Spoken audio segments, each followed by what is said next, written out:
Let me first take you to the first 3 slides that you will see. There are different ways of presenting the same thing. That is, how does land relate to conflict? In the first slide, you will see I've listed a number of underlying issues that you can find when you enter into a conflict-affected environment, and that have to do with land. There can be a scarcity of land. In a lot of vulnerable countries, you will see that there's been an explosive population growth, and that increasingly the land is unable to support the population, which, for example, in countries like Burundi, is still relying on subsistence farming. This becomes an enormous stress factor, which in and by itself may not be enough to lead to conflict, but when conflict arises, these stress factors start playing a role. You may have had land degradation. Increasingly, with climate change, you see that there are areas that are at the same time often also conflict-affected areas, where the land becomes of less and less quality, putting pressure on the land and raising tension amongst population and communities alike. There may be certain identity groups, certain minorities that do not have access to viable land. It's very important, this concept of viable land. It's not about access to land per se, it's about access to viable land. When we look at a country like Yemen, where land is one of the main sources of violence in the south of the country, you see that only about 5% of the territory of Yemen is actually arable land. And so the other 95% is desert, and the tension is around those 5% and not, of course, around the 95%. There may be unresolved, very long-standing grievances around land and property. One of the remarkable elements of land is that people will have very long memories as to when they were dispossessed from land. You'll go into a country like Rwanda and people will be talking about dispossessions going back 40, 50 years that affected their family.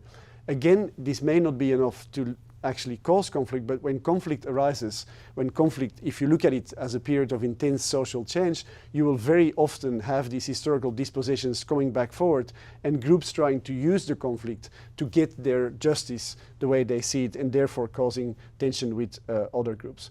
Unequal distribution of land. In many countries, land is very unequally distributed. Again, something that doesn't necessarily in and by itself leads to conflict, but that may be one of the underlying stresses that will come out, and that in the post-conflict environment you will need to look at especially the national governments, will need to look at as something that needs to be addressed if you don't want to relapse into conflict very soon after. There may simply be a large number of unresolved land and property disputes. If you have conflict, you very often have a breakdown in dispute resolution mechanisms. And I'm not just thinking about the courts, and we'll come back to dispute resolution mechanisms later on. I'm also thinking specifically about more traditional ways of resolving disputes. When you look in Western Côte d'Ivoire after the elections, when there was conflict, the traditional leaders that had in the past dealt with land conflicts lost authority for a number of reasons. They lost authority because very often they became part of the conflict and they took sides. And therefore they were unable to resolve disputes involving people that had supported 2 different sides during the conflict. But they also became displaced.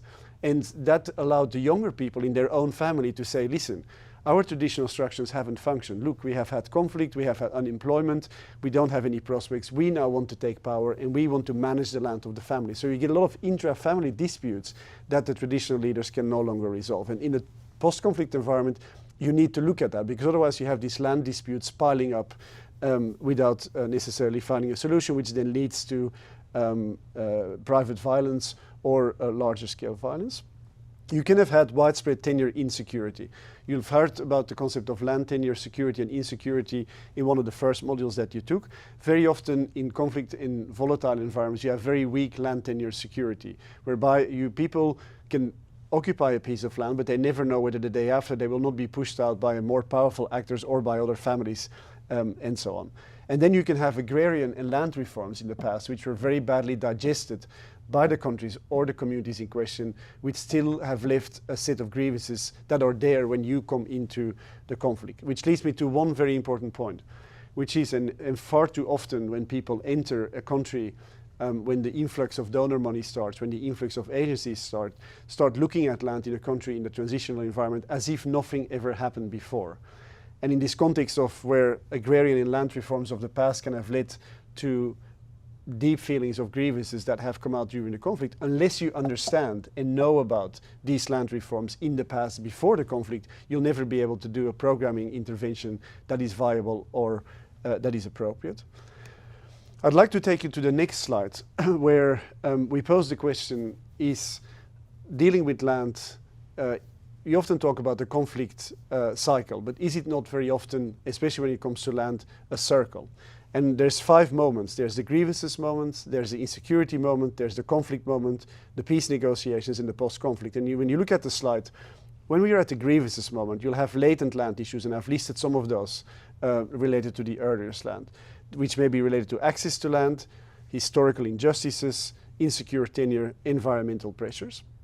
Then we come to a period of increased insecurity, where you have a mobilization of land issues. Very often land issues is something around which conflict operators, people who, local elites, national elites, who for some reason want the country to go into a conflict situation, they can mobilize people around. They can say, remember, your grandfather lost the land 40 years ago, and this is yet another sign that the current regime, if it's a rebel movement, is not working in your interest. And people find it land is a very easy target for people who want to mobilize people around conflict. We have institutions that starts to weaken, that starts to lose legitimacy, that are less and less used by citizens. If institutions weaken, institutions, again, not just state institutions, but also traditional institutions, actors, powerful, less powerful, will start moving. They will start taking land. Land grabbing will start to increase, maybe by elites, maybe by foreign investors, maybe simply by families who are waiting for an opportunity to take the land that they never had. When I was working in Baghdad in 2006, in some of the mixed areas, you simply had families. You had a Shia family on the one hand, looking across the road, and as soon as the Sunni family had been moved out by the militia, by the Shia militia, often at the encouragement of the family, they would take their bags and they would walk over to the house.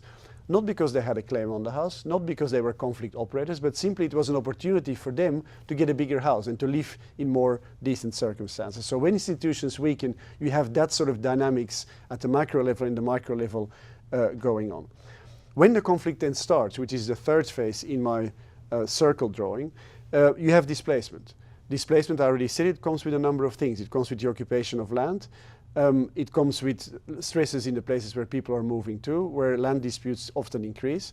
You have institutional collapse during conflict, and it's very important when you think about programming, and sometimes I'm surprised when I see programming ideas being presented. After conflict, institutions are almost invariably weaker as before conflict. So land management institutions, if they were unable to do a large-scale land titling prior to the conflict, they're most likely even less likely to be able to do that after the conflict, just exactly because during the conflict, most of the institutions will collapse, not always, but will often weaken.